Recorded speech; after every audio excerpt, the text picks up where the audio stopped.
Tax time is upon us, and with the Affordable Health Care Act, there may be some changes that affect you, your family, and your health care. Here to make sense of some of these changes is Meg Sutton, Senior Advisor for Tax and Health Care Services at H&R Block. Good morning. Good morning. Nice to have you on the Morning Blend. Let's start with this Affordable Care Act. Complicated, I think. How exactly do you see this affecting our tax returns this year?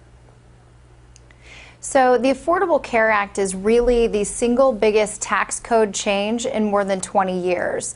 It will end up impacting more than 20 million Americans, and the 2012 tax return is really the first step in determining your eligibility for financial assistance through the exchanges when they open up in October of this year. Okay, so even though this act doesn't go into effect really technically until 2014, our 2012 returns, then you're saying, will play a key role?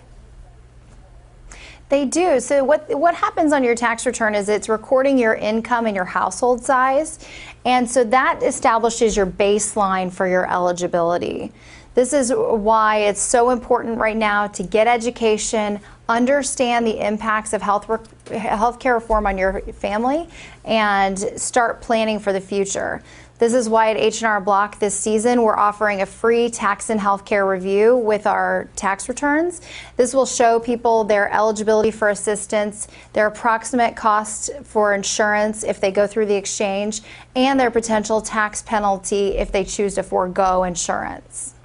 The legislation to avert the fiscal cliff this year included some terms that will also impact this year's returns. What do you think are important or key things for us to remember as we file? So there are really two key things to keep in mind when you're filing your tax return this year. The first is that the payroll tax holiday that we all enjoyed in 2011 and 2012 has expired. So American workers are seeing less money in their take-home pay.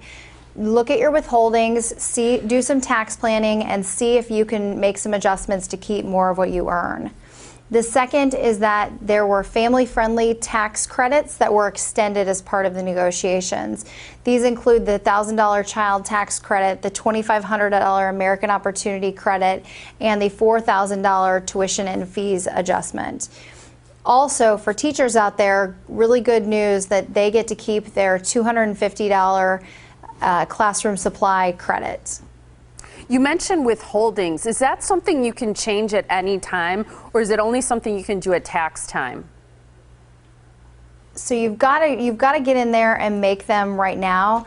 I believe that you need to have them adjusted. Okay, and we're looking. We just looked at a website that people can visit. Is there a good place for people to go for more information? Yep, so hrblock.com/healthcare is a really good resource for people to get more information on healthcare reform and taxes, or irs.gov is another good site to go to for information. Fantastic. Meg, nice to have you on the show this morning. Thank you so much. Great, thank you.